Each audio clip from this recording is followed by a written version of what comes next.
Bueno, lo que vamos a ver hoy en la clase 3 de la unidad 3 es infraestructura para sitios de e-commerce, ¿sí? Como habíamos visto, en esta unidad habíamos empezado con lo que es atributos de calidad. En función de nuestro modelo de negocio y nuestros requerimientos no funcionales, nosotros vamos a priorizar esos atributos de calidad. Y en la clase pasada habíamos visto dos en particular que eran performance y escalabilidad, que venían un poco de la mano. Hoy vamos a hablar acerca de infraestructura, ¿sí? ¿Qué es la infraestructura? A ver, ¿vieron algo de infraestructura, arquitectura de sistemas en lo que vienen haciendo de la carrera? No, particularmente no, nada. ¿No? Bueno, entonces vamos a ver cuál es su definición, ¿sí?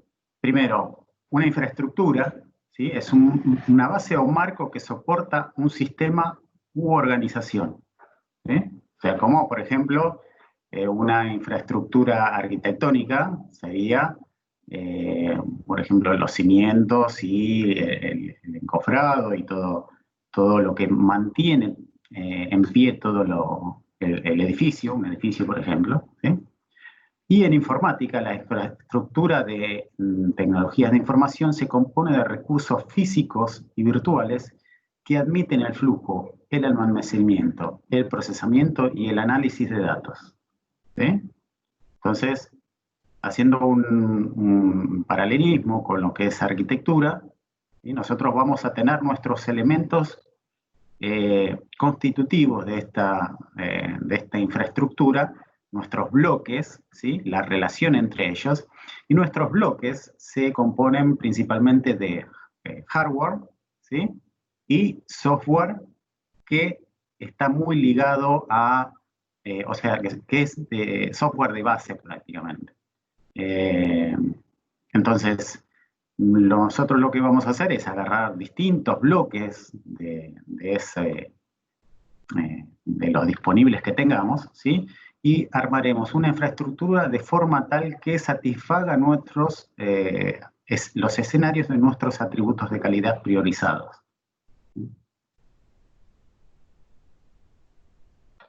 Primero y principal, ¿qué atributos de calidad podemos atender definiendo la infraestructura de nuestro e-commerce? ¿Sí? Siempre, recuerden, atributos de calidad lo vamos a escuchar en todo momento, ¿sí? Y es lo que nos va a guiar en la construcción de nuestro sitio, ¿sí?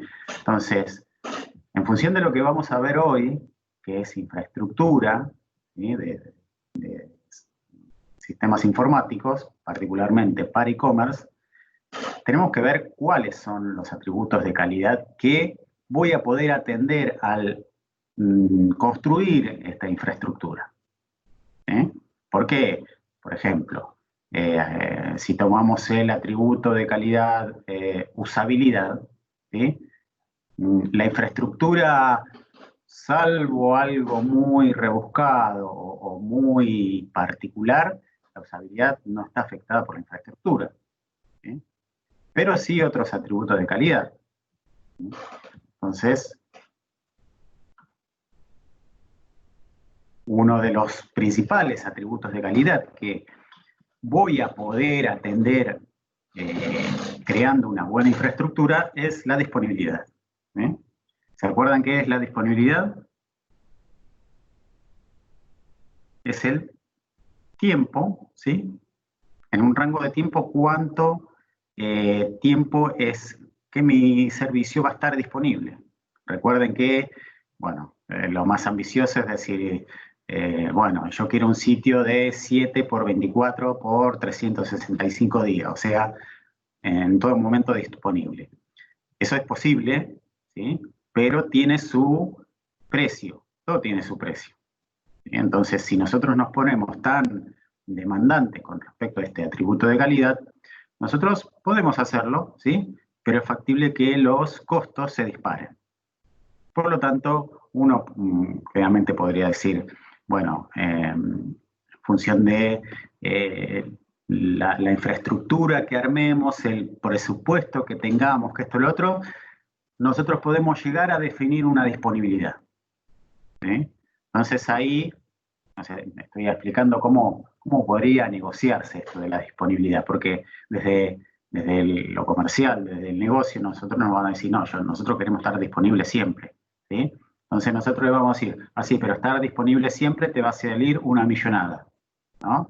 Entonces, te van a decir, bueno, entonces, para la infraestructura nosotros vamos a tener determinado presupuesto. Bueno, entonces, a ver, déjame ver qué hago con ese presupuesto a nivel de infraestructura y yo te puedo llegar a decir cuánto es la disponibilidad que podés pretender con ese precio. Entonces, ese pimponeo, ¿sí?, de negociación va todo en derredor de este atributo de calidad de disponibilidad. Performance, ¿eh? O sea, performance y vamos a ponerle escalabilidad, ¿no? Porque recuerden que vienen de la mano. Nosotros cuanto más exigente nos pongamos a la hora de definir las performances, ¿eh? De nuevo, más caro. Entonces ahí es una especie de negociación, teniendo en cuenta también los parámetros con los cuales se maneja el e-commerce, en el cual a partir de 5 segundos de carga de una página ya nos impacta directamente en el ratio de conversiones. ¿Eh? Entonces, generalmente el parámetro es ese en un e-commerce, ¿no? 4, 5, 6 segundos, ¿sí?, de latencia, o sea, de carga de página, para que no afecte directamente o significativamente el ratio de conversión. Y la escalabilidad es el hecho de justamente, si hay algún pico, ¿sí?, en realidad el término sería funcionar lo más eficazmente, ¿sí?, en función del tráfico. Si tenemos un tráfico para 100, ¿sí?, supongan 100 servidores, pónganle. Entonces, tener 100 servidores, no tener ni 101 ni 99, 100 justo. Si tenemos un tráfico para 10, que la infraestructura sola se adecúa a ese tráfico y por ahí ponga 10 servidores. ¿Sí? Esa permeabilidad, o sea, esa adaptabilidad al tráfico nos va a permitir ahorrar dinero. ¿Sí? O sea, tener una buena relación de experiencia de usuario con costos de infraestructura. ¿Sí? Pues recuerden, cada uno de estos atributos de calidad podríamos llegar a tener individualmente o en conjunto costos asociados. Después tenemos operatividad. ¿Operatividad qué significaba? ¿Se acuerdan?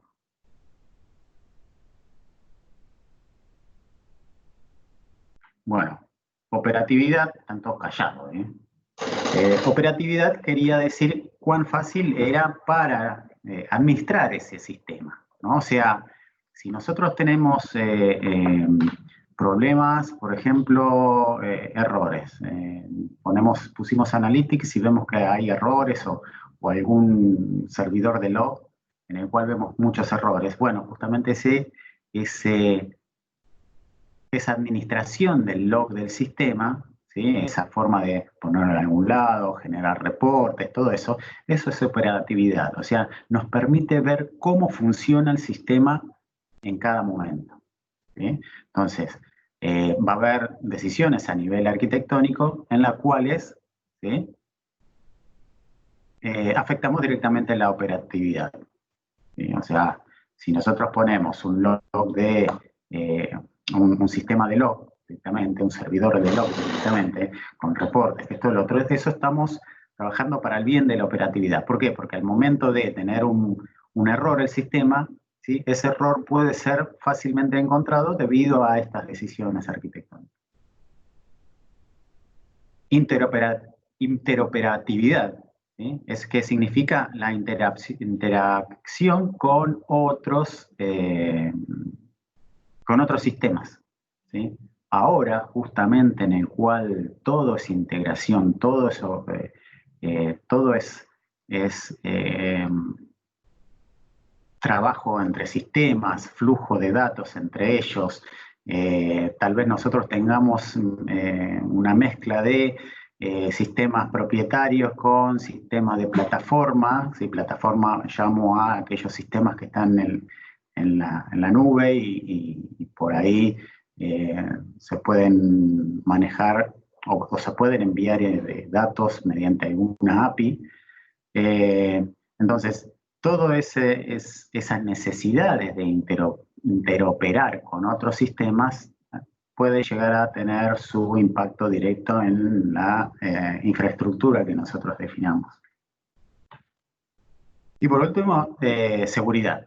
¿Sí? Seguridad, imagínense que para que los cacos no entren en el sistema, nosotros vamos a tener distintas barreras en distintas partes del sistema. En distintas partes del sistema, ¿sí? O vemos que están atacando o hay, por ejemplo, alguno de mis servidores que tiene un ratio de request muy alto, quiere decir que por ahí está siendo atacado por algún ataque de denegación de servicio. Entonces ahí vamos a tener a la infraestructura de nuestro lado, ¿no? Para justamente tratar de tener todo lo más seguro, ¿sí?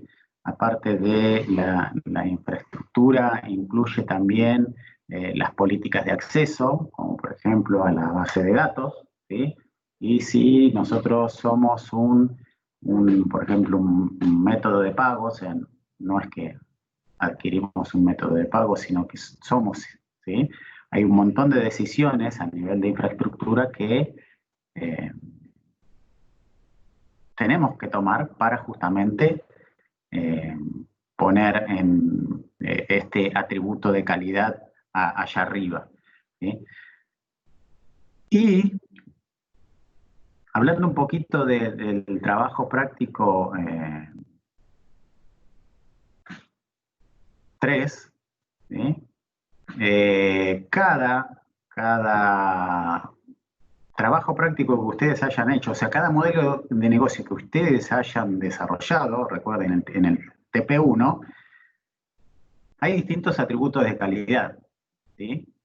Esos atributos de calidad tienen distintas ponderaciones, o sea, el trabajo práctico de la verdulería online, los atributos, la priorización de los atributos de calidad de la verdulería online son distintos a la priorización de los atributos de calidad del streaming de música, por ejemplo, ¿sí?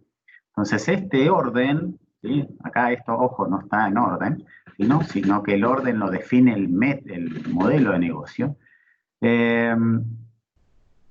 Ese orden, ¿sí? Tiene que ser respetado y justamente la infraestructura tiene que tomar de esa priorización, ¿sí? Las decisiones e implementar para justamente asegurar el cumplimiento de los distintos atributos de calidad. Bueno, y para armar, al principio de la charla les había hablado acerca de los bloques, ¿no? Los bloques y la conexión entre ellos, que forman una infraestructura. Bueno, y acá vamos a ver, ¿sí? Algunos elementos que nosotros podemos contar al momento de construir una infraestructura, ¿sí? Partiendo del cliente, que el cliente generalmente es un cliente web, ¿sí? O sea, pero podría ser, por ejemplo, una aplicación desktop, o podría ser una aplicación mobile, ¿sí? O podría ser un sistema que no tiene interfaz gráfica, ¿sí? Que solamente hace request a algún servidor. Entonces, estos son algunos elementos. Por lo tanto, por un lado tenemos el cliente, el firewall, ¿sí? Que es un instrumento de seguridad principalmente, ¿no? O sea, es lo que ponemos entre el servidor interno, ¿sí? Y la internet para que justamente poder tener un poco de control con respecto a los requests. ¿Mm? ¿Esto lo vieron en la clase con Mario?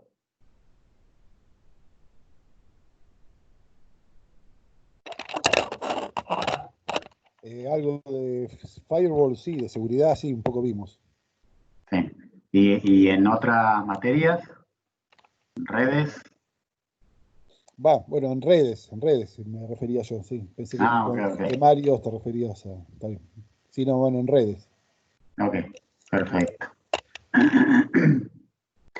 Bueno, después tenemos los file server, ¿sí? Que son servidores de archivo, como su nombre lo indica. Nosotros, a ver, la arquitectura más simple, ¿sí? La arquitectura más simple sería,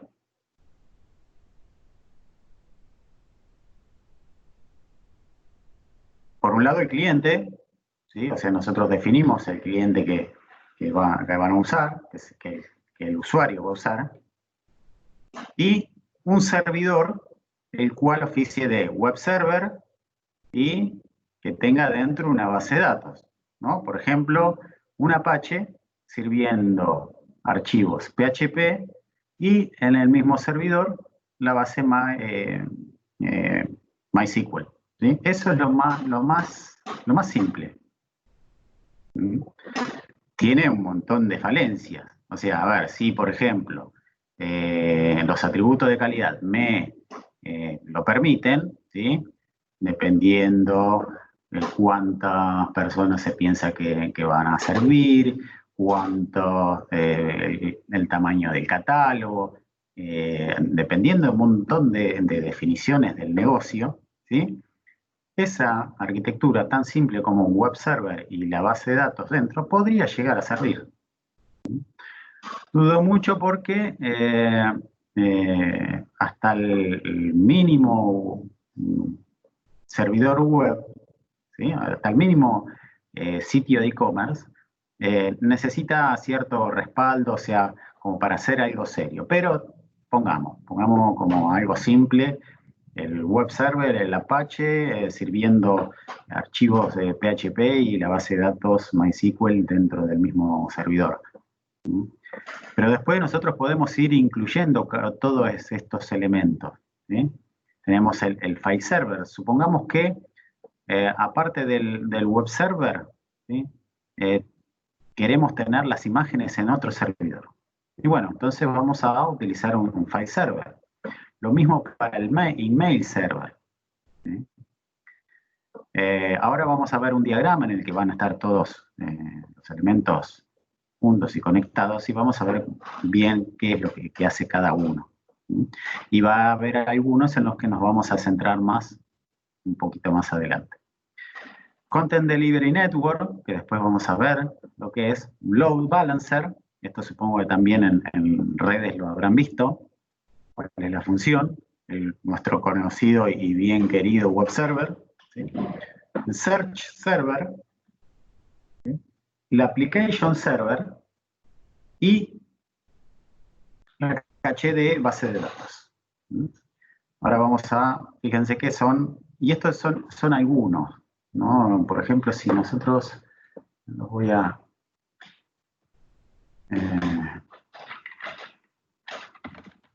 vamos a entrar, voy a mostrar, ¿ustedes conocen AWS? O sea, ¿entraron alguna vez? ¿Alguno de ustedes? No, solo de nombre. ¿No? Bueno. Yo sí, yo trabajo con AWS. ¿Quién habló ahí?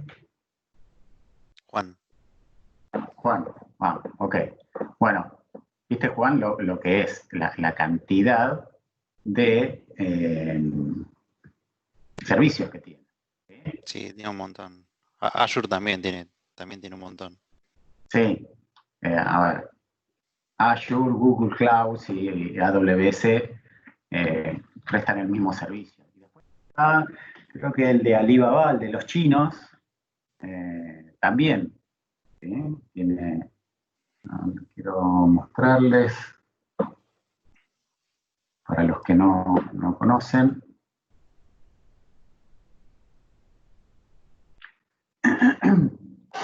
Antiguamente, ¿sí? Antiguamente, en este momento hay muchas empresas que lo que hacen es tener su propia infraestructura, ¿sí? Entonces, cuando montan un web server en algún lugar, en algún data center de la empresa, ¿sí? O arrendado, tienen un web server físico, ¿sí? Tanto como una base de datos, como el firewall, ¿sí? Como un file server.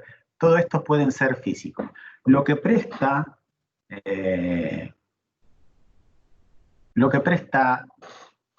empresas como Amazon Web Services o Azure o Google Cloud, ¿sí? Son justamente servicios de todos estos componentes, ¿sí? O sea, yo en Amazon Web Server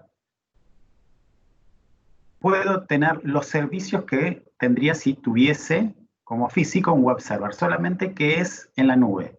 O sea, ¿qué quiere decir? Que yo nunca voy a poder acceder al servidor como tal, ¿sí? O sea, no hay un servidor como tal, un tower o un rack en algún lugar exclusivo para mí y ese es mi web server, ¿sí? En el cual yo pueda tal vez ir y tocar el botón y apagarlo y prenderlo. No, en realidad lo que facilitan, ¿sí? Lo que proveen todas estas tres empresas, principalmente acá en el mundo occidental, es los servicios asociados a todos estos elementos, ¿sí? O sea,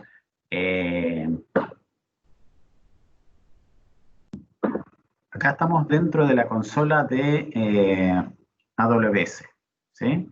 La cual, por ejemplo, podemos lanzar una máquina virtual, ¿sí? Después tenemos muchas herramientas de lo que actualmente se llama DevOps. DevOps es lo que antes se llamaba mejora continua, ¿sí? Y lo que quiere es justamente que los cambios que se realicen en el sistema lleguen al ambiente productivo lo antes posible, ¿sí?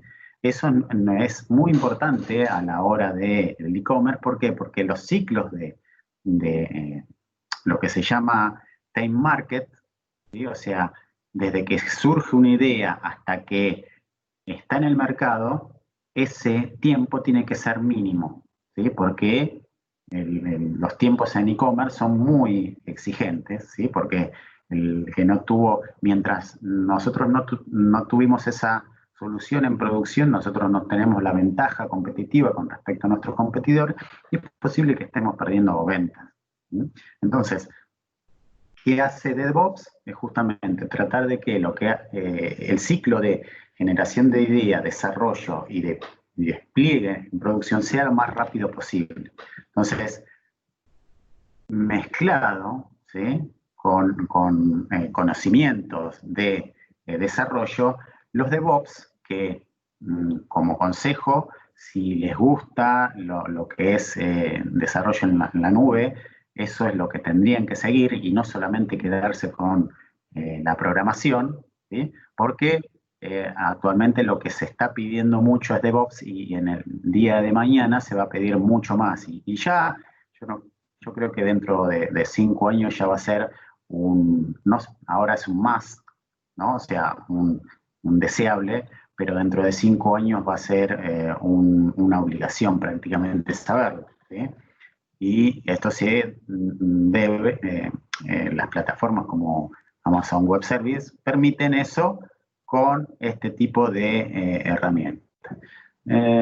Si vemos acá, vamos a ver que tenemos todos estos servicios, ¿sí? Por ejemplo, el servidor, lo que nosotros, ¿sí? Vemos como web server, ¿sí? Lo podríamos ver como un S2. ¿Sí? En realidad es un servidor virtual que nosotros le podemos montar, ¿sí? un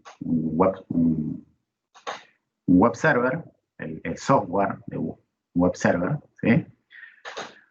Tenemos un Lightsail, que es una herramienta un poco que no nos da tanta libertad, pero si, por ejemplo, queremos tener un sitio web rápido, podemos contratar esto y directamente ya viene con software base instalado, y salimos más rápido que con un S2. ¿Sí?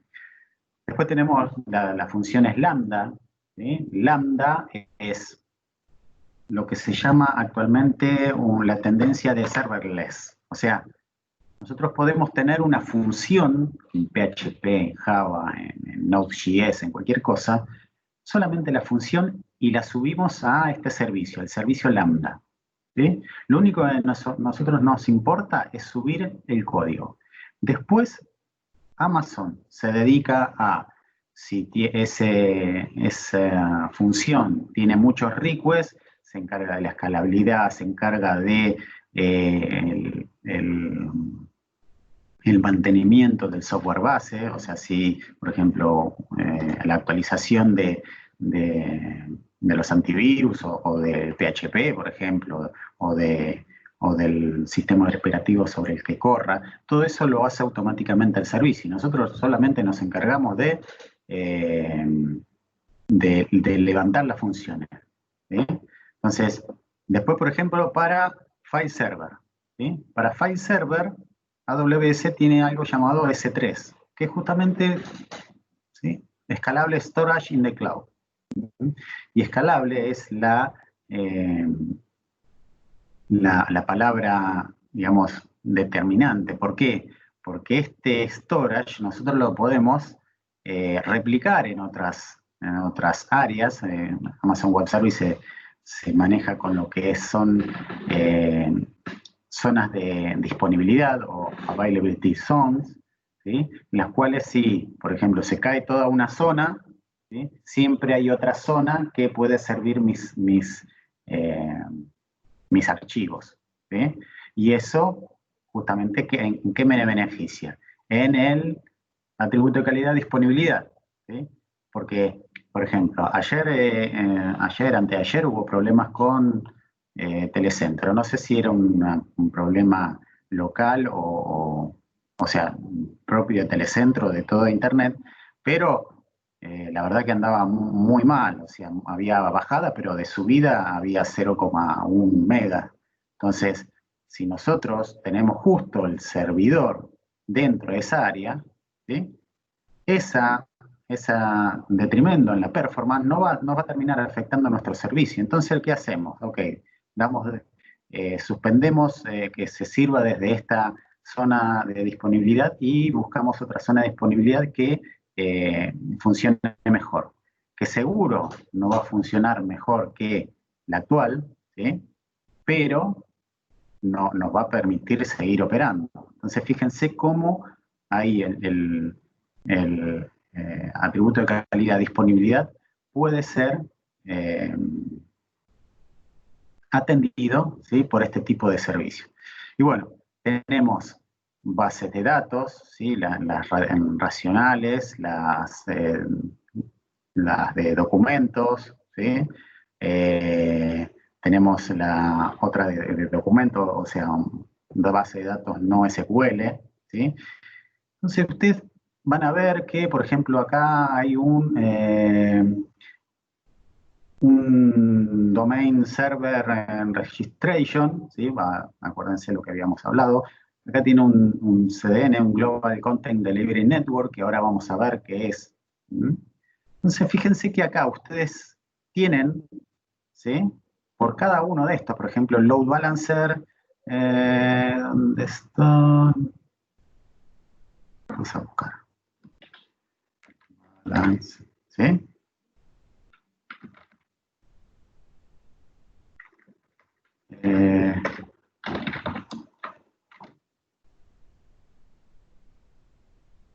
¿Tenía otro nombre el load balancer? O, a ver, no sé, ¿me ayudás? La verdad que no sé, porque no trabajo con ese. Okay. Acá busqué Elastic Load Balancing. Ahí está, Elastic Load Balancing, ¿sí? ELB. ¿Sí?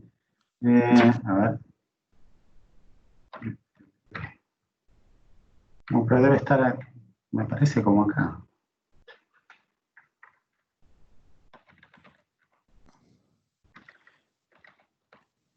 Elastic. Sí.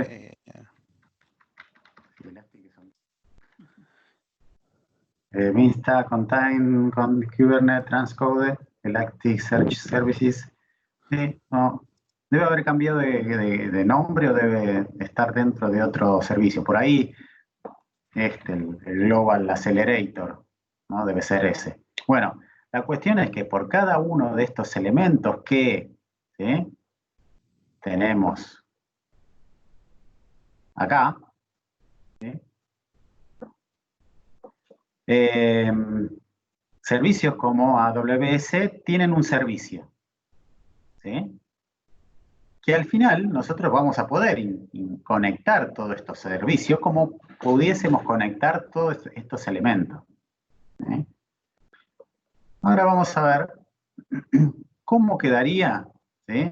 Una arquitectura, y esto no estamos hablando, a ver, cómo quedaría una arquitectura de e-commerce básica, ¿sí? Básica, no básica como la que habíamos hablado anteriormente de un solo servidor, sino que preparada con los mínimos requerimientos para disponibilidad y escalabilidad, ¿sí? Y acá vamos a tener nuestro browser, vamos a correr esto. Bueno, no se quiere correr esto. Bueno, tenemos nuestro browser o nuestro cliente, sea, como habíamos dicho, podría ser una aplicación web, una aplicación mobile o algo por el estilo. Tenemos un CDN, un Content Delivery Network, que ahora vamos a ver qué es. Fíjense que está muy cerca, ni bien sale de Internet directamente, el tráfico va al CDN. ¿Sí? Fíjense que si a ver un momento.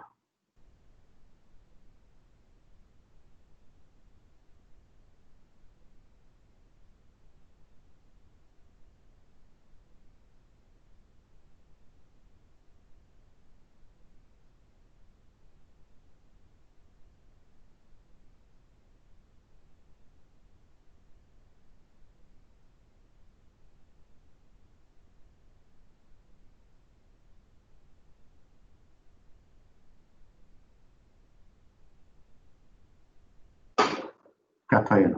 Bueno, entonces la idea, ¿sí?, de meter todos estos elementos, ¿sí?, es tratar de llegar a lo más delicado o lo más afectable, que es la base de datos. Fíjense que la base de datos está allá al fondo de todo. Entonces, la idea es justamente tener lo más liberadamente posible, o lo más liberado posible, la carga sobre la base de datos, que generalmente es lo que afecta el rendimiento.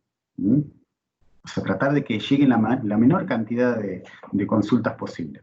Entonces, para eso, todas estos elementos se ponen en la infraestructura, ¿sí? Entonces van a ver que tenemos firewalls, proxies, ¿sí?, más firewall, load balancers, ¿sí?, web server. Acá, por ejemplo, tenemos 4 web server, ¿sí?, detrás de un load balancer. El load balancer, recuerden que lo que hace es definir a quién le pega, a qué web server le pega en función de la carga de cada uno de ellos, ¿sí? O sea, si no hay ninguna carga, bueno, agarra el primero que encuentra y después va distribuyendo de forma tal que la carga en los 4 sea lo más uniforme posible. ¿Sí? Lo mismo tenemos un load balancer para el application server. Application server es cuando nosotros tenemos el modelo de negocio implementado como servicio, ¿no? por ejemplo, supongan en Java. En Java esto se usa mucho, en el cual hay application server, ¿sí? En el cual se suben todos los, el modelo de negocio, todas las reglas del negocio, ¿sí? En forma de programación, de software, ¿sí? Mientras que el web server lo único que se encarga es de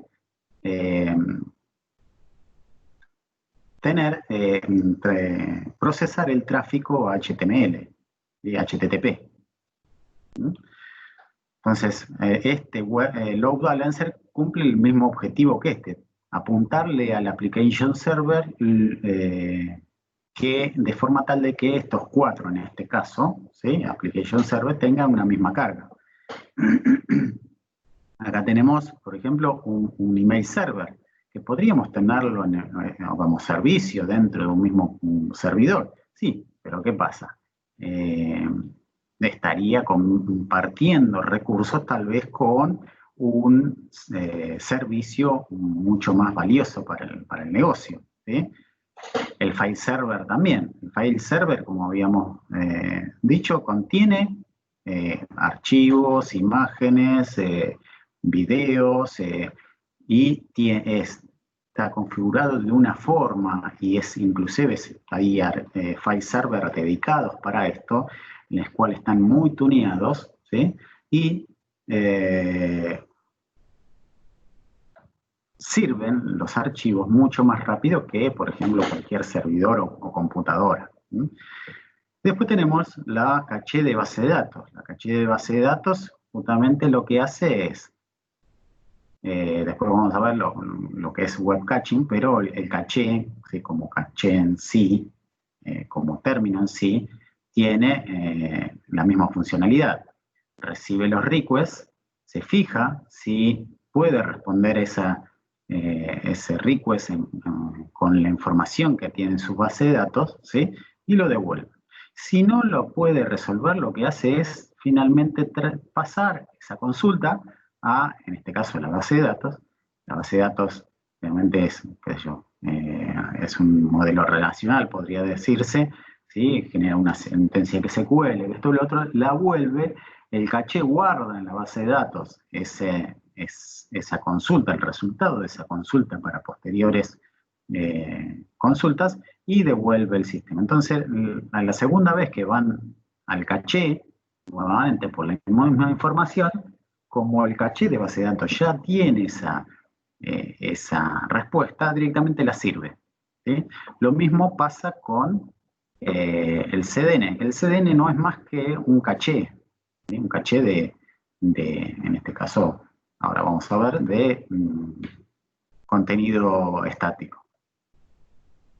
Entonces, fíjense, ¿sí? Cómo, por ejemplo, la performance, yo puedo decir que si implemento un CDN, ¿sí? Que lo que me hace justamente, imagínense que tiene una imagen acá, ¿sí? Imagínense que el browser hizo su primer búsqueda, recuerden, lo que devuelve es un HTML, y empieza a buscar, ¿sí? A hacer requests por cada uno de los recursos que están dentro de esa página. Imagínense una imagen, ¿sí? Entonces, ¿cuál es el circuito de eso? Va la página, agarra la URL de la imagen y ¿qué hace? Pasa por acá, va al web server, ¿sí? Va al load balancer por ahí y busca el archivo en el file server, ¿sí? Levanta el archivo en el file server y lo vuelve. ¿Mm? Imagínense que otro usuario llama, ¿sí? Al mismo archivo. Entonces, ¿qué tendría que hacer? También todo ese trabajo, irme hasta acá al fondo, venir al archivo. Entonces, lo que se hace es tener justamente un caché previo de contenido que sería el CDN. ¿Sí? Entonces, lo que hace es, primero se consulta el CDN, ¿sí? El CDN, si no lo tiene el recurso, va y lo busca, pasa el request, lo devuelve, lo guarda y lo sirve, ¿sí? Y la próxima vez, cuando se diga, tengo este recurso, y el CDN sí lo va a tener, entonces lo va a devolver directamente. Entonces, fíjense cómo afecta directamente a la performance. ¿Por qué? Porque imagínense que acá estamos hablando de un solo archivo, pero si estamos hablando de muchos archivos, ¿sí? En una misma página, ¿no? Ese ida y vuelta contra el CDN va a ser mucho más rápido que venir y buscar el archivo original. Entonces, la cantidad de web server que nosotros pongamos, ¿sí? Es directamente proporcional a la cantidad de tráfico esperado, ¿sí? Si, por ejemplo, acá el tráfico es muy grande, ¿sí? O sea, crece de repente, nosotros tenemos que tener alguna forma de que estos 4 se conviertan en 8 o en 16.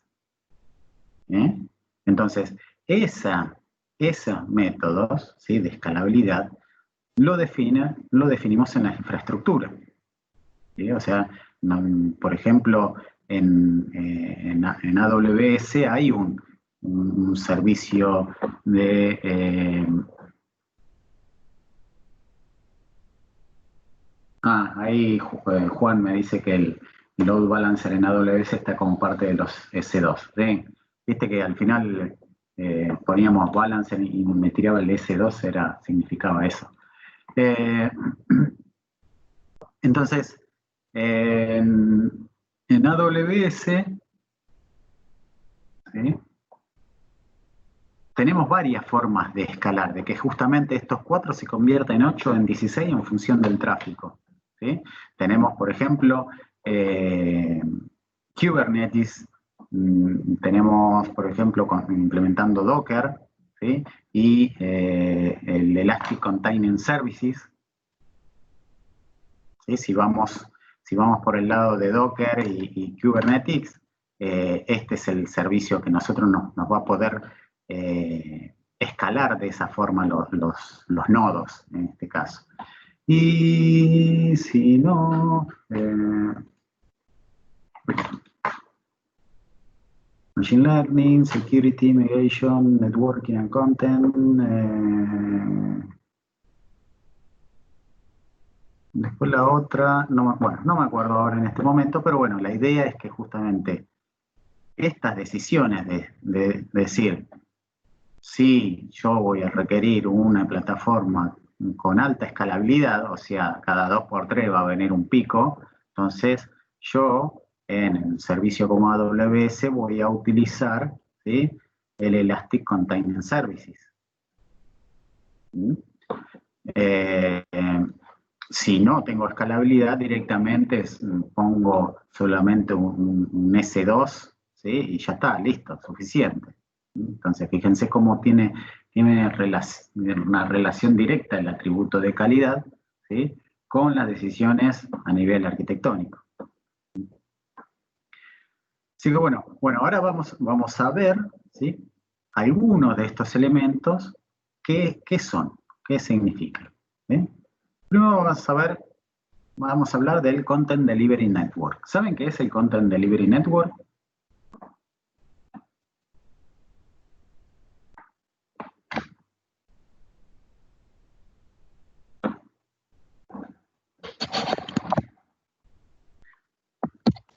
No, bueno.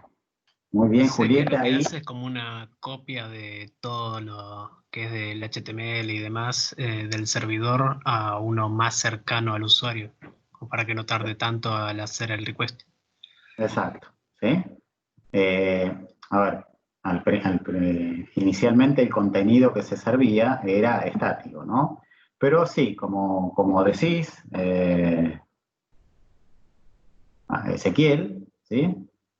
El Content Delivery Network es un sistema de servidores distribuidos que entrega páginas u otro contenido web a un usuario, según su ubicación geográfica, el origen de la página web y el servidor de entrega del contenido.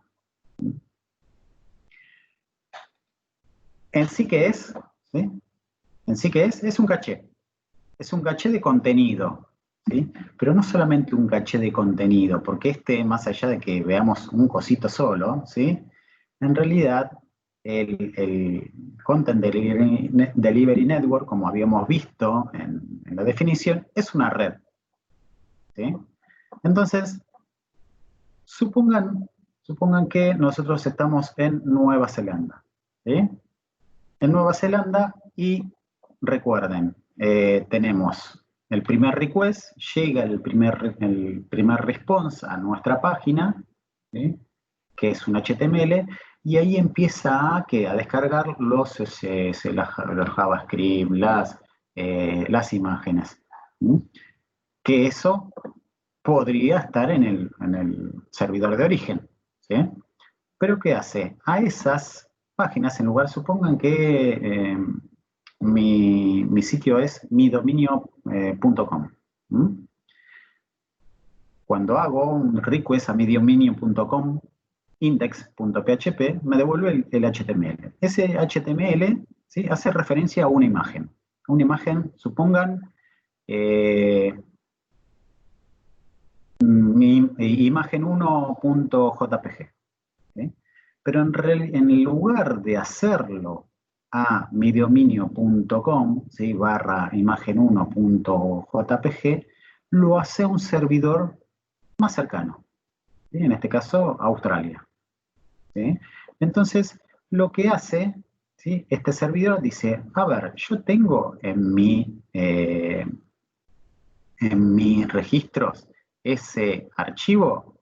Sí, si lo tengo, lo devuelvo. Entonces, fíjense, ¿sí?, la distancia que hay entre el recurso, en este caso la imagen, y el usuario es muy corto. Por lo tanto, lo que se ve afectado es la velocidad de transferencia, ¿sí? O sea, es servido mucho más rápido dado que está mucho más cerca, ¿sí? Si no existe en la base de datos, como buen caché,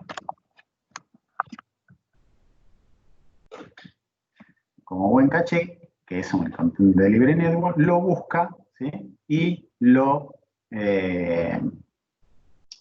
guarda en su base de datos y lo sirve, ¿sí? Entonces, para el próximo request de esa misma imagen, en lugar de ir a buscarlo, ya lo tiene acá. Entonces, fíjense que toda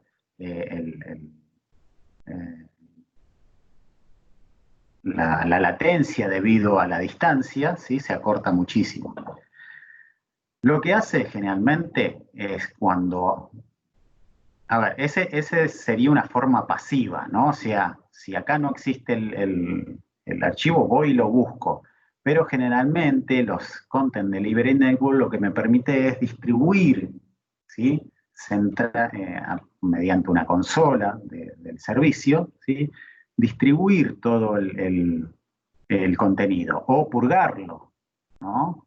Entonces, por ejemplo, si yo digo, mira, yo a esa imagen 1 yo acá la guardé, ¿no? Yo cambié la imagen 1. Entonces la versión vieja de la imagen 1 me va a quedar acá. Entonces yo lo que puedo hacer en mi consola, ¿sí?, o programáticamente, o por intermedio de una API, decirle que se purgue toda la imagen 1. ¿Por qué? Porque esa imagen 1 que estaba acá, va a estar acá, está en este y en este. ¿Sí? Y no nos olvidemos los africanos, esto también. Entonces, lo que hago centralmente es decirle a todos los servidores que se purguen, ¿sí? Entonces, purgarse quiere decir que va a llamar a la imagen, la va a guardar y la va a servir. ¿Sí? Pero también yo podría hacer que proveer, ¿sí?, a todos los servidores, ¿sí?, de borde con los nuevos archivos. Entonces, ya no es que espero a que alguien haga request por esa imagen. Directamente ya hago un push de esa imagen sobre cada uno de los servidores para tenerlo actualizado. Entonces, Content Delivery Network, más allá de hacer eso, ¿no? Me permite un montón de otras funcionalidades, ¿sí?, y beneficios. ¿Sí? Uno de los beneficios es la descarga de diferentes dominios. No sé si saben que los browsers, ¿sí?, tienen una limitante a la hora de bajar recursos. Vieron que de nuevo, nuestro request, primer request, obtiene un HTML, ¿sí? Y ese HTML empieza a bajar recursos, ¿sí? El browser puede solamente porque está limitado, ¿sí? Parece un auto, eso de 700 caballos de fuerza, pero que está limitado a 220 kilómetros por hora. Un browser solamente puede hacer descargas de recursos para 5 elementos, ¿sí? O sea, solo puede bajar de un mismo dominio 5 elementos a la vez, ¿sí? Entonces, dado que el dominio del CDN, o sea, del contenido que está en el CDN es distinto a nuestro dominio, podríamos llegar a paralelizar, ¿sí? Los archivos, ¿sí? La bajada. Por lo tanto, podríamos estar bajando 10 archivos a la vez en lugar de 5. Y dependiendo del CDN, también esa capacidad de poder tener distintos dominios, ¿no? Podría llegar a ser que bajen 15, 20, pero todo depende de cada servidor. Entonces, ¿qué es lo que me hace, lo que me permite eso? Justamente todos los elementos visuales de la imagen, de la página, estén lo antes posible, ¿sí? Para que justamente se me vea y la experiencia del usuario sea buena. Archivos precacheados, ¿sí? Archivos precacheados es justamente lo que habíamos hablado, es que yo digo, esta es una nueva versión del archivo de la imagen 1.jpg y lo que hago es cachearlos en todos los servidores, o sea, lo distribuyo a toda la red, ¿sí? De forma tal de que no haya no haya que esperar a que algún usuario haga el request de ese recurso. Infra de alta capacidad. ¿Qué significa esto? Que los CDN generalmente tienen justamente infraestructura de alta capacidad. ¿Qué quiere decir? Que nosotros vemos acá en la imagen, ¿sí? Un servidor, pero en realidad son varios servidores regionalmente, entonces tienen un buen ratio de capacidad tanto a nivel de ancho de banda, latencia, ¿sí? Y son escalables también. O sea, no importa la cantidad de requests que yo haga sobre un mismo recurso en forma concurrente, el servicio me va a permitir, o sea, el servicio devuelve esos archivos en forma correcta y a una buena velocidad. Eso sin que nosotros nos preocupemos si tenemos 1, 2, 10 o 20 servidores de archivos, ¿sí? File server, ahí atrás servidos por un web server. ¿Sí? Entonces nosotros no nos olvidamos de eso. Eso es un beneficio, porque imagínense que mantener un web server solo ya es costoso a nivel de operación, o sea, del webmaster. Imagínense hacerlo de forma tal que el sistema tenga alta capacidad. Entonces es preferible pagar y que lo haga otro.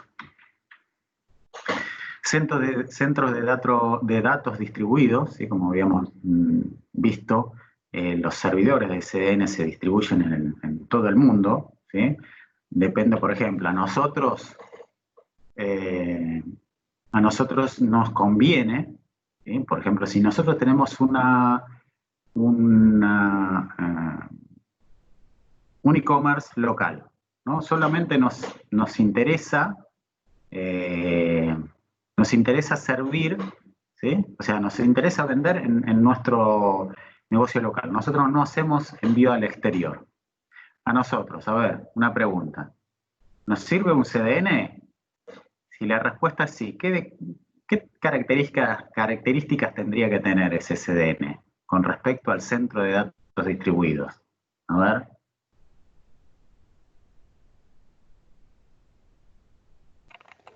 La pregunta que yo me haría es dónde va a estar alojado nuestro e-commerce, digamos, en qué servidor, o sea, en qué ubicación geográfica va a estar el servidor que va a contener nuestro e-commerce, porque si nuestro e-commerce supongo, pensando un poco en voz alta, si está en Japón, quizás sí me convenga tener un CDN para abastecer o servir los requests que tenga.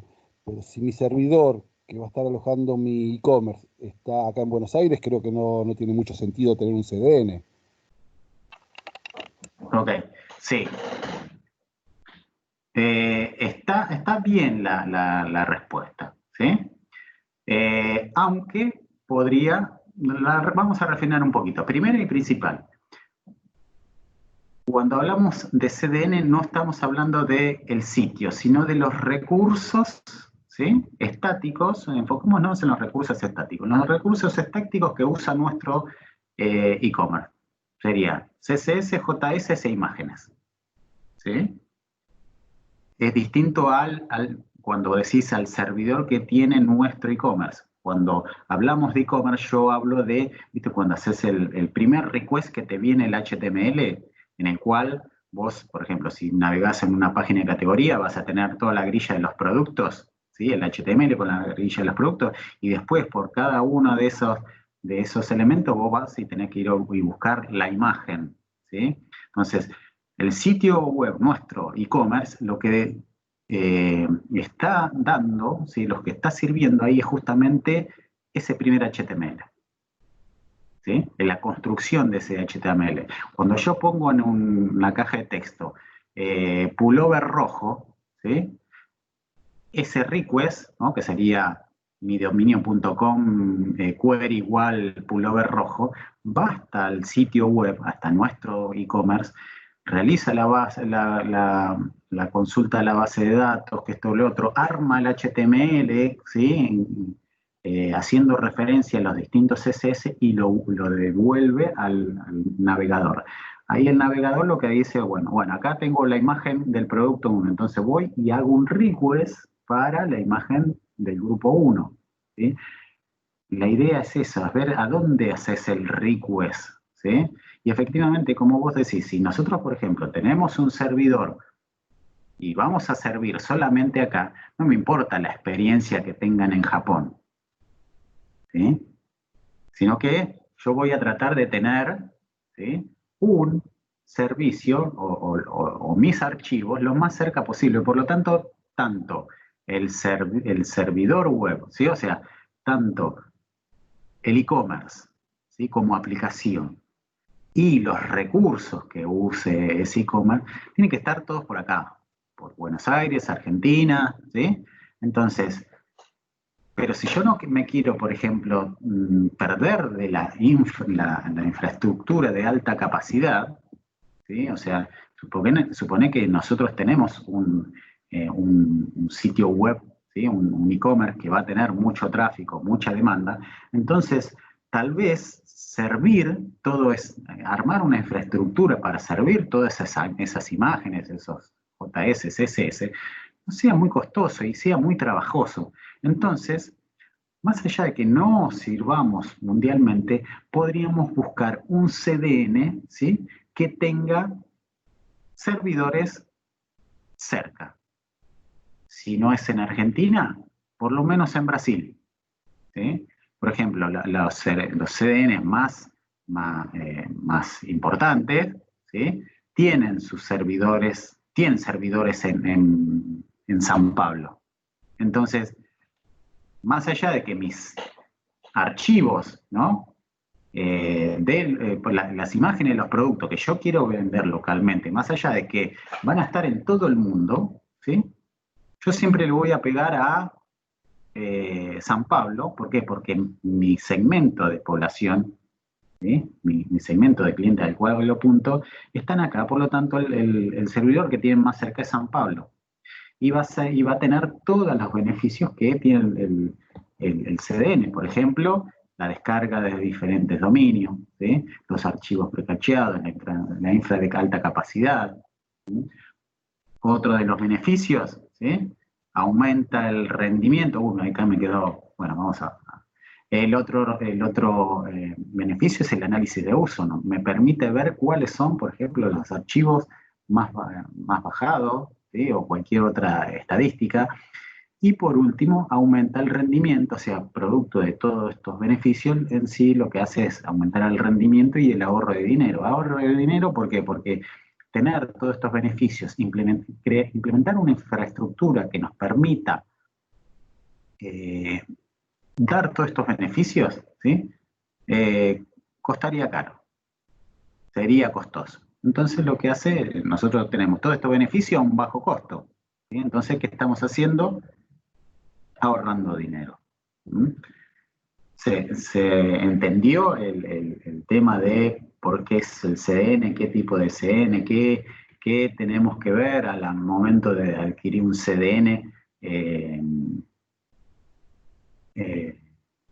que tenemos que tener en cuenta, ¿sí? Todo depende también de donde nosotros trabajemos, ¿sí? O sea, a qué público vamos a apuntar.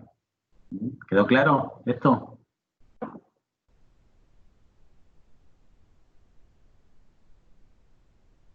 Sí, creo que sí. Dijiste creo, Claudio. A ver. Nada, porque sí, digamos, entiendo el funcionamiento del CDN y todo lo que explicaste, pero igual, nada, me sigue quedando la duda. Nada, digamos, yo tengo un e-commerce, contrato un hosting. Yo no sé dónde está ese hosting. Quizás la respuesta está, a ver, quizás me respondo a mí mismo ahora. A ver, el CDN lo que me entrega a mí son archivos estáticos, no me entrega un HTML cerrado, digamos, ya completo, ¿no? Sí. O también me Ojo, entrega un HTML completo. En el concepto más básico solamente entrega imágenes, CSS y JS. Hay CDNs que te permiten cachear imágenes, páginas enteras. Páginas enteras. La cuestión, ¿sí?, es que vos podés cachear una página entera, ¿sí? Sí. Si es que la misma no tiene contenido Dinámico. ninguno. Sí, okay, ¿no? sí. Por ejemplo. Y en el caso, hago una pregunta, en el caso de que el sitio tenga contenido dinámico, el CDN no cachea diferentes, no sé, páginas o estados de las páginas para las diferentes No, posibilidades de esa consulta. no, a lo sumo te puede llegar a cachear partes de páginas, ¿sí? Pero siempre tiene que ser estático, ¿sí? Okay. Hay algunos CDN un poquito más inteligentes y que pueden llegar a tener algunas partes de dinámica. No me he introducido demasiado en el tema, ¿no? Yo solamente lo he usado para contenido estático, pero sé que algo de eso hay, ¿sí? Pero en el concepto básico del CDN... Es contenido estático. Claro, es contenido estático y son todos recursos que vas a obtener después de tener el primer HTML. ¿Sí? Ok. O sea, porque a mí la duda que me entraba era si el CDN, que bueno, en parte dijiste que sí, que te puede entregar un archivo HTML completo. Entonces la duda mía es, si yo tengo un e-commerce que contraté un hosting, pero yo ese hosting no sé dónde está físicamente. No sé si está en Buenos Aires o, como te decía antes, está en Japón. Si ese servidor mío está en Japón, sí, obviamente me conviene contratar un CDN, como vos decías acá en San Pablo, y pegar contra ese CDN, y no pedir el HTML al servidor en Japón, por una cuestión de distancia de tiempo.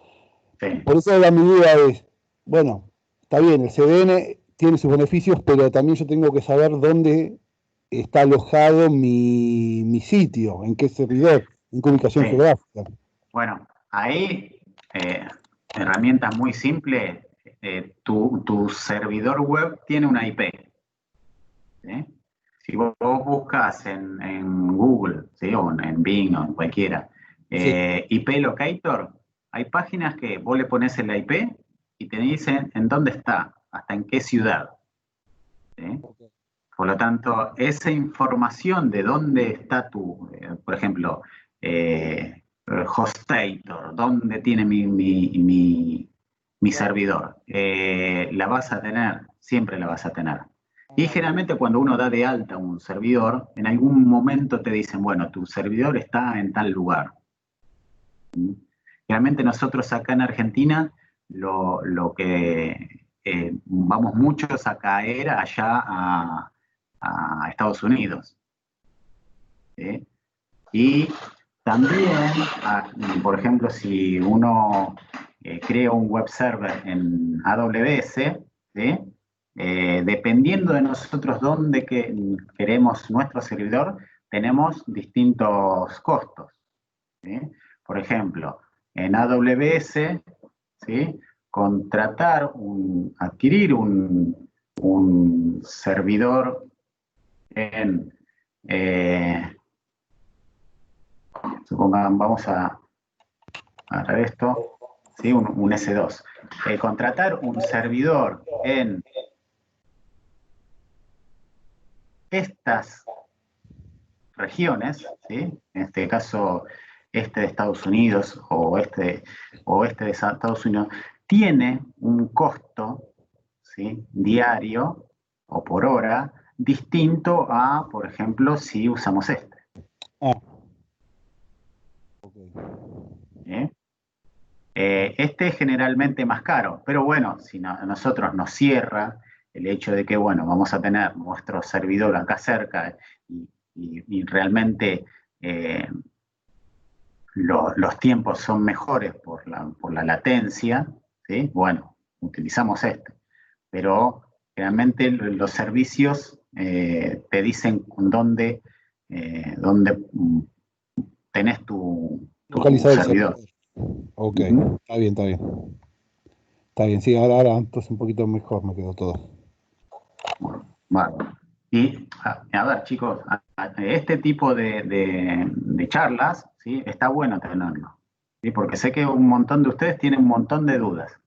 Y estamos en una época en la que equivocarse o por ahí tener pensamientos erróneos, ¿sí? No está mal.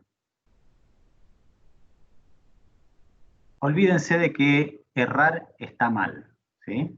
De por sí, olvídense en la universidad, en realidad todo el sistema educativo tendría que cambiar ese mindset, ¿no? El hecho de tener un parcial y reprobar, uy, está todo mal.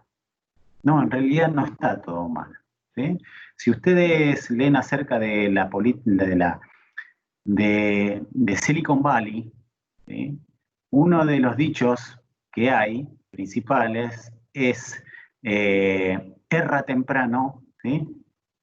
y ten éxito rápido, ¿sí? O sea, muchos emprendedores erraron mucho, ¿sí? Y no está mal. No está mal, ¿por qué? Porque del error se aprende. Uno que nunca erró, no aprende tanto como uno que erró y se levantó y hizo por ahí, ustedes dicen, no pregunto esto porque parece una boludez, pero no tengan miedo a eso. ¿Sí? Piérdanle el miedo al error. ¿Sí? Entonces, de esa forma, vamos a tener conversaciones acá como las tenemos con Claudio, muchas más fructíferas, ¿sí? Un ida y vuelta. Es más, hay muchas cosas que yo no sé, ¿sí? Más allá de que yo estoy 2 horas hablando acá, hay muchas cosas que yo no sé, ¿sí? Y producto de una conversación, así como la tuvimos con Claudio, puede decir, che, esto está bueno, puede ser que después averigüe más cosas, ¿sí? Pero si tenemos miedo a pasar el ridículo, de preguntar una boludez o preguntar algo muy obvio, que esto y lo otro, primero, yo no aprendo de ustedes, yo no aprendo cómo es que piensan, qué es lo que saben, ¿sí? Y ustedes se quedan tal vez con un montón de dudas, ¿sí? Por justamente tener miedo al error. Así que los aliento no solamente en esta clase, sino en la vida en general. Así que bueno, sigamos. CDN de beneficio, ya vimos por qué. Prácticamente teniendo en cuenta este beneficio, la alta capacidad, ¿sí?, el análisis de uso y la descarga de dominios, más allá de si mi tienda es local, ¿sí?, o mundial, tendría que yo implementar un CDN. Aparte, por ejemplo, es más, si ustedes se arman un sitio común, o sea, un sitio propio, ¿sí?, inclusive en ese sitio propio ustedes utilicen el CDN. Si arman, por ejemplo, un sitio con WordPress, ¿no?, hay un plugin y está el CDN. Ahora vamos a ver si está acá. Ah, no está acá. Bueno, hay un CDN que se llama CloudFront. Ah, acá está, CloudFront, ¿sí?, que viene gratis, ¿sí? Para el uso personal es gratis, ¿sí? Entonces, sáquenle el jugo a este tipo de herramientas. Y bueno, y acá hay algunos ejemplos. Por ejemplo, ustedes, la librería jQuery, muchos de ustedes habrán escuchado y muchos la habrán utilizado, ¿sí? Es una librería JavaScript, ¿sí?, la que muchas veces lo que uno hace es armar la aplicación web, ¿sí?, la baja en una librería, en una carpeta, generalmente /js, /jquery.min.js, ¿sí?, y sirve el archivo a partir de ese archivo físico en la carpeta. Entonces, lo que pueden hacer es apuntar al CDN, ¿sí?, de jQuery. Hay muchos CDN, en este caso el CDN de Google, ¿sí?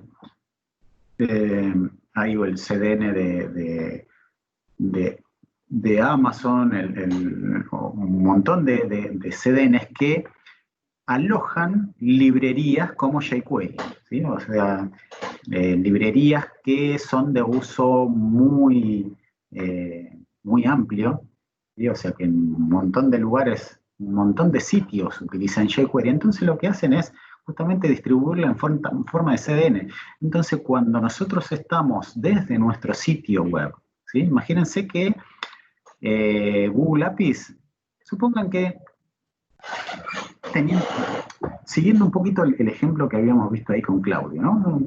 Nosotros tenemos nuestro servidor, está en Japón, ¿sí?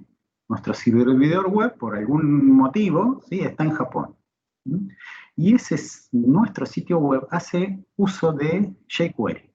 Entonces, si nosotros sirviéramos esa librería desde Japón, cada vez que alguien acá en Argentina hace un request a nuestra página, aparte del HTML original, está trayendo desde Japón el jQuery, ¿sí?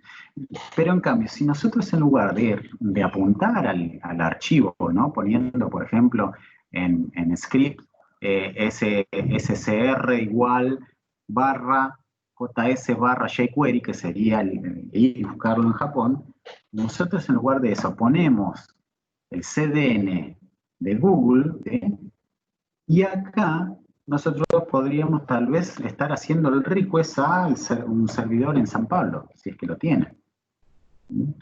Entonces, fíjense que en su desarrollo normal puede ser que ustedes mismos estén usando CDN y no se den cuenta.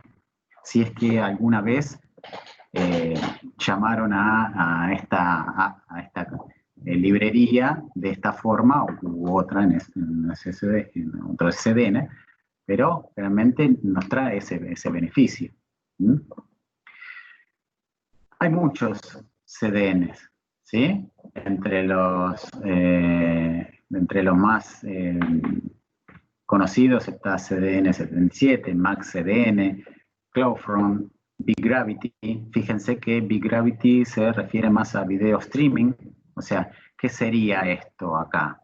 ¿No? O sea, nosotros tenemos un video, ¿no? Imagínense, otra vez, nuestro servidor allá en Japón. No sé quién nos recomendó el hosting Sakatumoto, hosting, ¿sí? Y resulta que el servidor nos quedó allá en Japón. Pero bueno, y servimos video entonces, encima. Entonces, fíjense que podemos hacer un video, ¿sí? Video streaming, un objeto grande, y hacer que esté disponible en una red mundial, ¿sí? Y en este caso nos veríamos beneficiados de llamar a justamente algo tan pesado como un video en un servidor más cercano. De Akamai, CDN Network. Akamai es el que originalmente, no sé si es de Facebook, ¿sí? Y hay otro.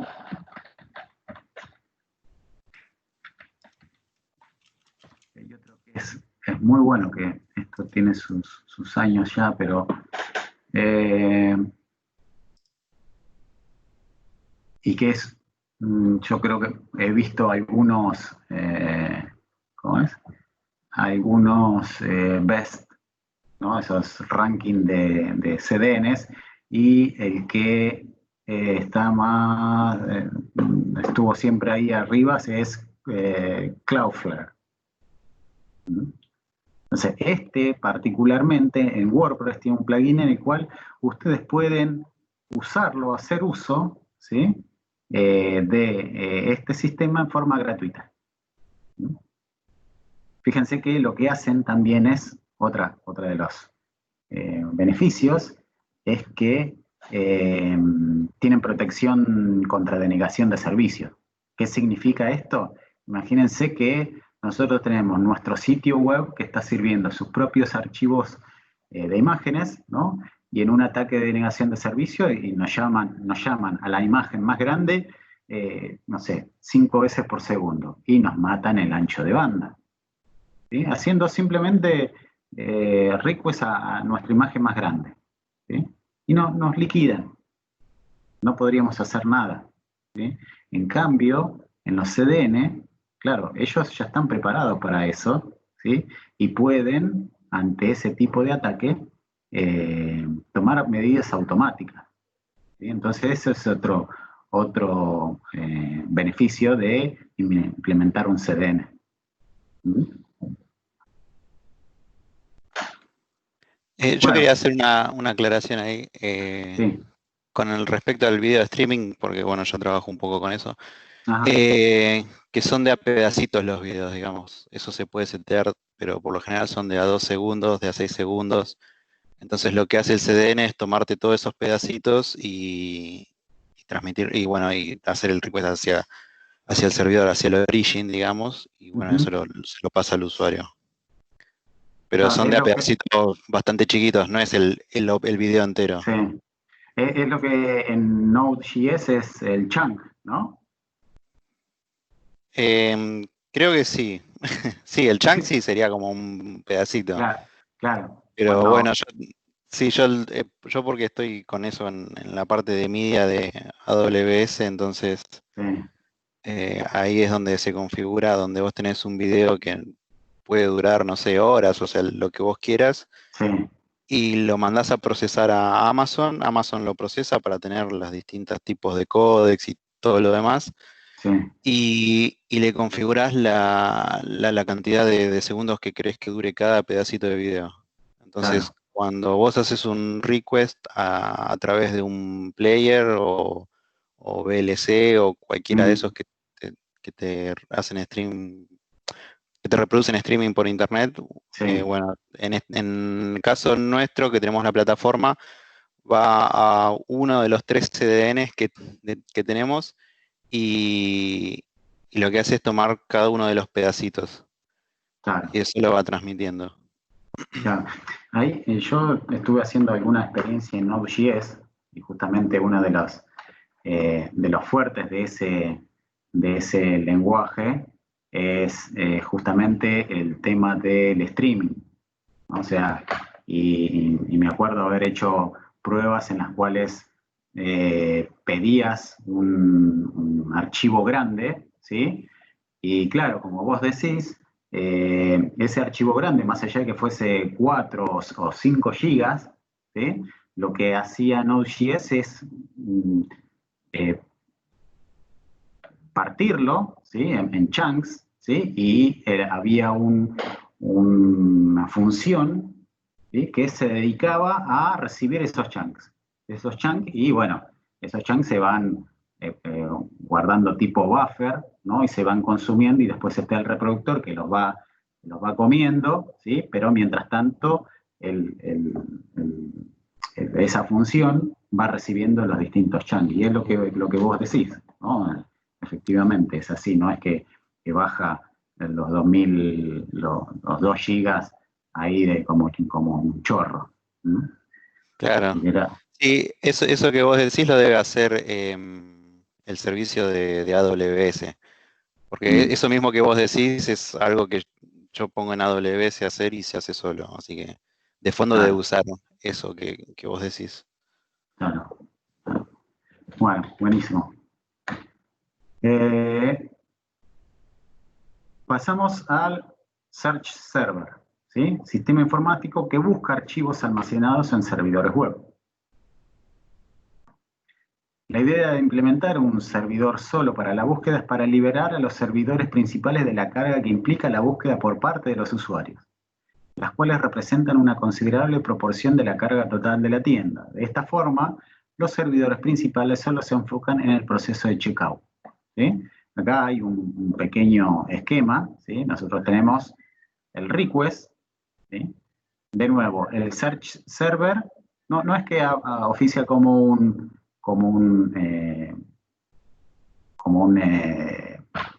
caché, ¿sí? Pero ve que si no es una consulta de servidor en este diagrama, ¿sí? Lo que hace es mandarle al transaction server el requerimiento. Por ejemplo, el cliente ya no anduvo navegando, que esto, lo otro, y está en el checkout, ¿sí? Si, por ejemplo, estamos en un Cyber Monday en el que la gente está buscando como loca, ¿no? Si nosotros tuviésemos solamente un servidor, ese servidor estaría muy ocupado, ¿sí? Y tendríamos ocupado ese servidor con, primero, gente que está buscando, gente que tal vez está buscando y que efectivamente va a comprar, pero un montón de otra gente, como habíamos visto en el funnel de conversión, o sea, casi el 97% de la gente va a estar buscando y no va a comprar, ¿sí? Y me está afectando el servicio, ¿sí? Entonces, para que aquel que ya buscó, llenó su carrito y entró en el checkout con intención de comprar, lo que hacemos es, a ver, yo quiero un servidor solo para vos, para que te ande todo rápido y no te arrepientas de la compra que vas a hacer. Entonces, lo que hace en este coso es, todo request que ya implique estar en el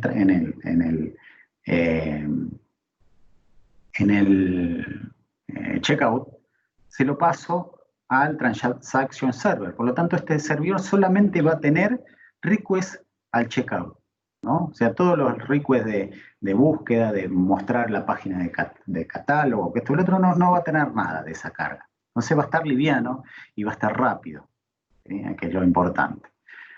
Mientras tanto, lo que hace el Search Server es justamente dedicarle solamente a las requests, ¿sí? Que impliquen la búsqueda. Oh. Y acá lo que vamos a ver, ¿sí? Es en donde, en este diagrama, dónde está colocado. Lo tenemos acá, ¿sí? Fíjense que acá es el load balancer, ¿sí? Que tiene cierta inteligencia y no solamente se fija en la carga de los web servers, sino que determina que un request corresponde a una búsqueda. Entonces, en lugar de mandárselo al web server, lo que hace es se lo envía al search server. El search server, ¿sí? Para todas las consultas, generalmente ya tiene indexado el sitio, ¿sí? tiene indexado el sitio y tiene indexada la respuesta, por lo tanto. Entonces, para cada pregunta, ¿sí? Para cada request de consulta, lo responde el search server, ¿sí? Search server maneja de distintas formas, no es un caché. Ahora después vamos a ver cómo sería el aprovisionamiento de este search server. ¿Por qué? Porque el caché, ¿sí? En este caso el CDN, ¿qué hacía? Recibía, si no lo tenía, ¿sí? Si no lo tenía, iba y lo buscaba, ¿sí? Lo guardaba y lo servía, ¿sí? En este caso no hay un, si no lo tengo, lo busco, ¿sí? Sino que hay un aprovisionamiento de parte de las aplicaciones para con el search server, ¿sí?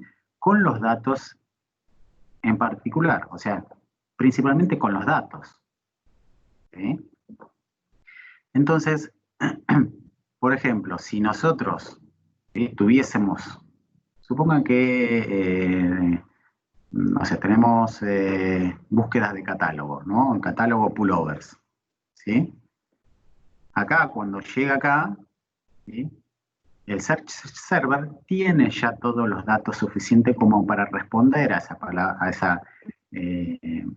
esa consulta acerca de pullovers, ¿sí? Tiene los datos que están acá en la base de datos de otra forma organizados, ¿sí? Y con un sistema de búsqueda súper optimizado, ¿sí? Entonces, directamente en lugar de ir por acá y buscar en la base de datos, directamente ya lo tiene al search server a esos datos en particular. Generalmente acá, ¿sí? Tenemos un modelo de base de datos relacional, mientras que acá tenemos una base de datos orientada a documentos, no SQL, un tipo MongoDB. Entonces, esa es la función del search server. Entonces, ¿qué hace? Se banca todas las búsquedas, ¿sí? O sea, es un sistema súper optimizado para las búsquedas, principalmente de texto, ¿sí? ¿Por qué? Porque, por ejemplo, a un search server yo le podría decir que busque solamente coincidencias exactas, ¿sí? Entonces, alguien que pone luna, ¿sí? Solo va a obtener luna. Pero yo podría decirle que tenga la capacidad de respuesta de, se llama grado de libertad. En este caso sería, por ejemplo, un grado de libertad 2 o 1. ¿Sí? Grado de libertad 1 quiere decir exacto. Grado de libertad 2 quiere decir que alguna de las letras de la query puede cambiar. Entonces, aparte de traerme lo de luna, me puede traer lo de duna, ¿sí? O lo de tuna. ¿Sí? ¿Por qué? Porque cambié una letra. Entonces me devuelve más resultados. Bueno, y todo ese tipo de configuraciones, esa es la más burda, ¿sí? Que se me ocurrió, pero un montón de ese tipo de configuraciones se hacen en el search server. ¿Para qué? Para que darle justamente mayor inteligencia al mismo, ¿sí? Entonces, todo dependiendo de justamente el tipo de búsquedas, ¿sí? Que haga el cliente, el search server va a tratar de responder de la forma más inteligente posible. De por sí, todas las búsquedas, ¿sí? Los search servers tienen sistemas de reporte en los cuales justamente podemos hacer análisis de lo que la gente busca, ¿sí? Y sacar ideas, insight a partir de eso. ¿Cuáles son los search servers más usados en el mercado? Son estos 4 principalmente.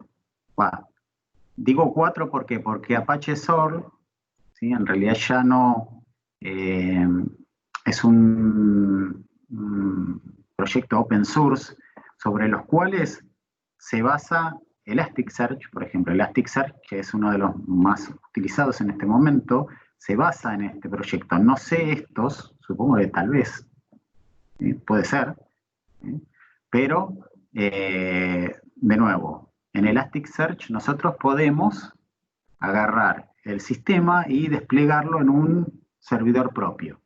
Mientras que esto, Google Cloud Search, Amazon Cloud Search y Azure Search, ¿sí? Son servicios como en la nube, como lo que habíamos visto recién, ¿sí? Entonces, ¿qué hace esto? Generalmente indexa todas las páginas, ¿sí? Indexa todas las páginas de un sitio, ¿sí?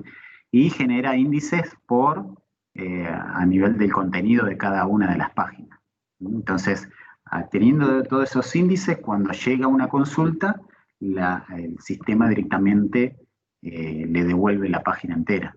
Y de esa forma no tengo que andar construyéndola. Aparte, ¿sí? El search Server, imagínense que, como habíamos visto, el Search Server se lleva gran parte del tráfico, ¿sí? Entonces, es fundamental que que sea escalable, ¿no? O sea, que se banque todas las búsquedas que vengan concurrentes. Por lo tanto, Elasticsearch, en este caso, ¿sí? Yo trabajo un poquito con Elasticsearch, lo que hace es justamente tener un coordinador, ¿sí? Los masters, ¿no? Que justamente escalan en función de cada uno, no en los despliegues locales, ¿no? Sino que Elasticsearch tiene su servicio cloud, en el cual justamente se pueden tener varios másteres y se replica la información, ¿sí? Entre ellos, dependiendo determinadas políticas o algoritmos, ¿sí? Eso todo se setea cómo se replica, ¿sí? Esta información, porque imagínense que si la data cambió acá y se contacta con este máster, ¿cómo hace para replicar esa información con todos los demás máster? Porque este coordinator puede llamar a este máster, a este o a este. Entonces, toda esa forma de replicar información se define en el sistema. Entonces, fíjense la complejidad que tiene, ¿sí?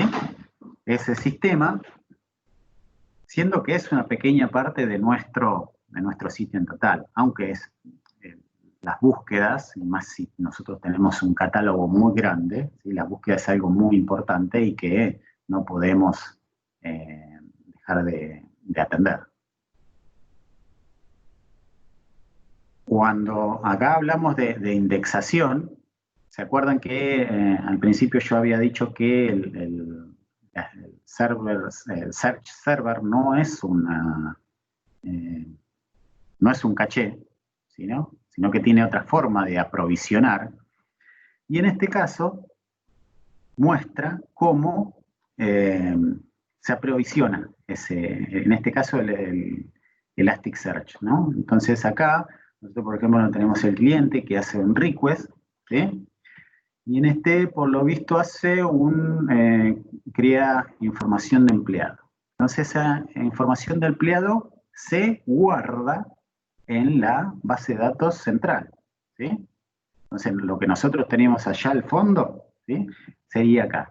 Y lo que hace el DynamoStream, ¿sí? Entonces, todo lo que viene acá, más allá de guardarse, DynamoStream, en este caso, que es la base de datos, lo que hace es directamente enviarlo a una función lambda, ¿sí? Y esa función lambda agarra los datos y directamente se los manda al Elasticsearch, ¿sí? Entonces, fíjense que cada vez que entra algo a la base de datos, eso mismo se aprovisiona al servidor de búsqueda.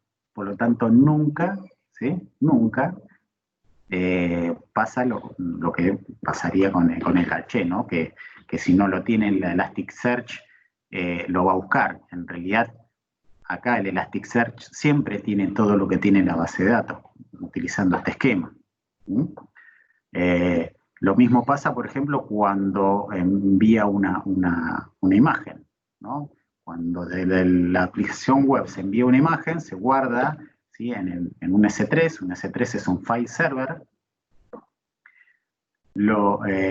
Esa información, ¿sí? se manda al lambda, que sería el equivalente, se guarda la información en el Dynamo, en la base de datos, ¿sí? Y de nuevo, iría nuevamente al Elasticsearch. Entonces, con este esquema yo me aseguro de que siempre mi servidor de búsqueda va a estar actualizado con la última información que maneje la aplicación.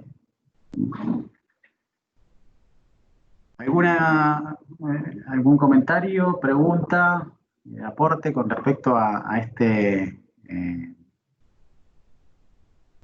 tema, consulta, curiosidad? No, creo que no. Buenísimo. Esta vez creo. ¿Eh? No, está todo bien. Sí. Ok. Sigamos. Web caching. ¿Sí? Un caché web almacena copias de los documentos que pasan por él, de forma que subsiguientes peticiones pueden ser respondidas por el propio caché si se cumplen ciertas condiciones. Acá ya estamos hablando de páginas enteras, como habíamos visto, ¿sí? A ver, el CDN es una especie de caché. ¿Sí? Fíjense que primero pasa por el web caché y después lo que hace es, en este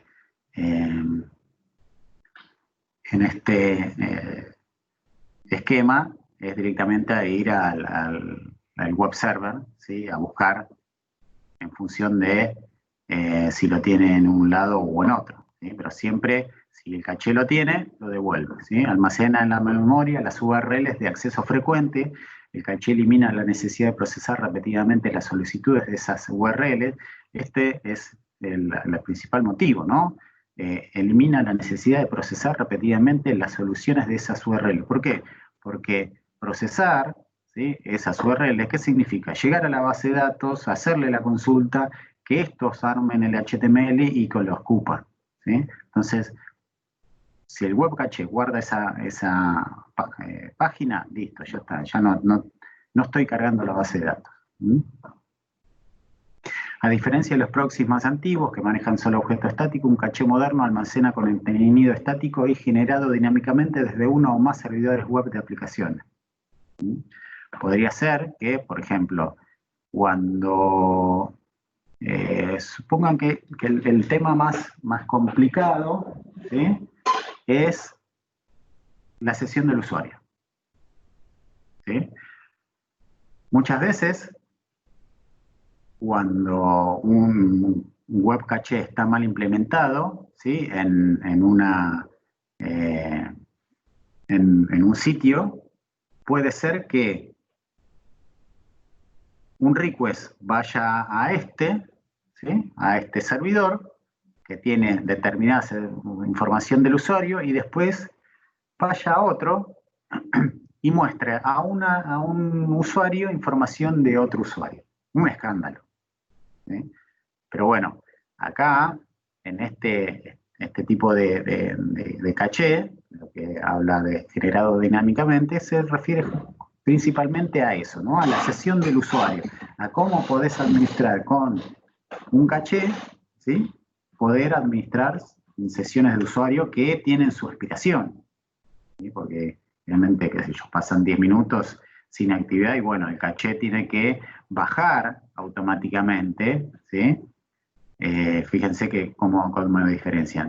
Una imagen, salvo que alguien venga y le diga al caché, che, tenés que cambiar esta imagen por la otra, no la cambia. En cambio, en una sesión de usuario, ¿sí? Acá el web caché tiene que saber en qué momento esa sesión o ese contenido tiene que ser cambiado y tiene que de nuevo ir a los web servers, ¿sí? A buscar esa información. Acá algunos de los cachés más conocidos, Varnish Caché, el caché de Nginx, ¿sí? Nginx es un web server un poquito más potente bastante más potente que Apache, y entre uno de sus servicios justamente el web caché, ¿sí? Y Squid, este pulpito bastante simpático. Y acá vemos una secuencia, ¿no? O sea, el browser llama al proxy, ¿sí? El proxy o caché, ¿sí? Acá lo que dice es, si ustedes van a ver, vamos a... información.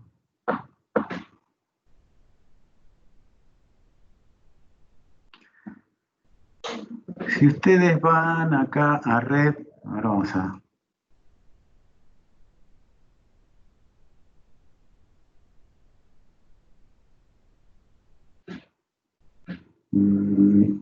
respuesta, no, encabezados, ¿sí? Encabezado de respuesta, ustedes van a ver acá, dependiendo el caché, ¿sí? El web caché que ustedes utilicen, ¿sí? Van a ver, por ejemplo, acá caché control, hay después un caché mis o caché control, hacer esquema. Bueno, en este caso no aparece, ¿sí? Pero ustedes pueden ver si la página fue cacheada o no. Vamos a saco todo de nuevo.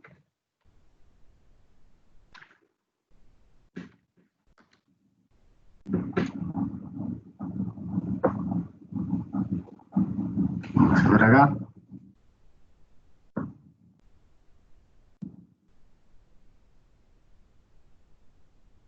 Acá, por lo visto, nos está devolviendo un CDN directamente a esta página y por lo tanto no voy a tener mucha información de caché porque directamente no la está manejando, ¿sí? Pero hay veces en las que, dependiendo del sistema, ¿sí? Dependiendo de la página, nosotros podamos ver en la información del encabezado un caché miss o un caché hit. Un caché hit quiere decir que llegó acá, encontró la página y devolvió, mientras que un caché miss, ¿sí? Quiere decir que tuvo que ir al server, ¿no? Y volver, guardar en el caché y devolver el resultado, ¿sí? Eso a veces esa información se usa mucho al momento justamente de estar probando todo esto caché, que es bastante sensible, ¿no? O sea, más cuando estamos trabajando con contenido dinámico, ¿sí? Ok, cachemos partes de la página, ¿sí? Pero hay que tener mucho cuidado con, principalmente, no mostrar la información de un usuario a otro.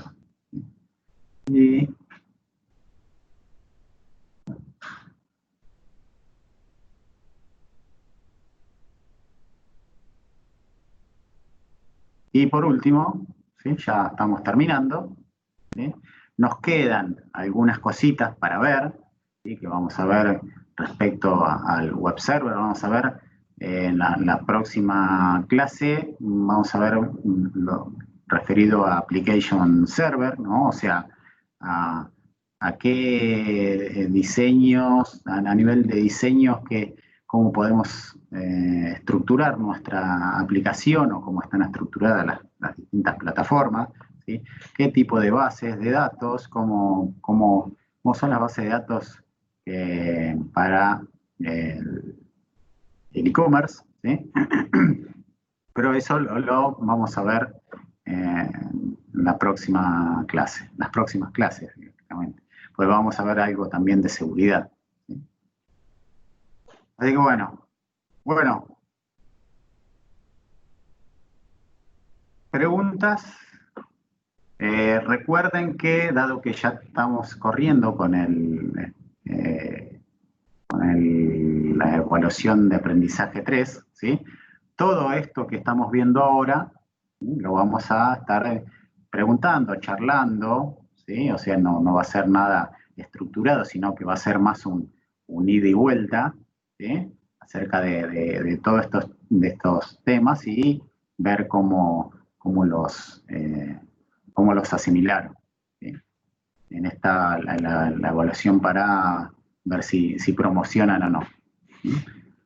Así que bueno, preguntas. Como ven, aprendí a poner GIF en las presentaciones. No, solo lo que hacías referencia recién a esto último, de esta charla, cuestionario, Sí. charla de acción. Bueno, ¿Eso qué sería? En el momento que esperá, se terminamos comunica? el recording. Terminamos el recording. ¿Sí? Si no hay preguntas acerca del tema, ¿sí? Yo doy por cerrado, así subimos el video lo más limpio posible. ¿No? ¿Ninguna pregunta? Bueno, vamos a